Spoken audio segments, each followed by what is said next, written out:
அங்கொன்றும் இங்கொன்றுமாக நடந்துட்டே இருக்கும் பொழுது அதை நம்ம கண்டுக்கல. ஏன்னா சாதி ரீதியான அமைதிக்காக நம்ம மாநாடு நடத்துறோம், எல்லாம் பண்றோம். சமூக அமைதிக்காக எல்லா சாதியை சேர்ந்த தலைவர்களையும் கடந்த புரியவசினுடைய ஆண்டு விழா மாநாட்டுல எல்லாத்தையும் வர வச்சு மேடையில் அமர வச்சு, ஈவன் கல்லர் சமூகத்தை சேர்ந்த திருமாறன் அவர்களையும் கூட வர வச்சு நிகழ்ச்சியை நடத்தணும்.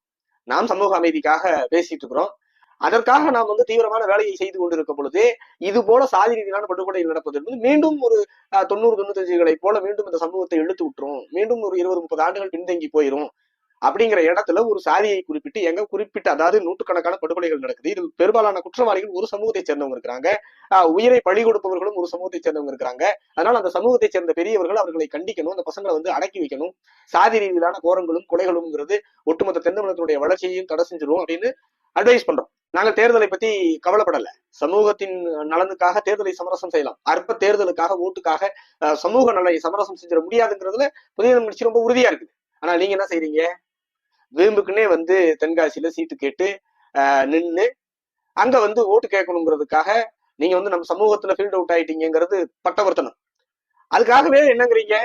மறவர் சமூகத்துக்கு எங்களுக்கு என்ன சண்டை, இந்த டாக்டர் வந்தாதான் கொலை எல்லாம் நடக்கும் அப்படின்னு பேசுறீங்க வெறும் ஓட்டுக்காக.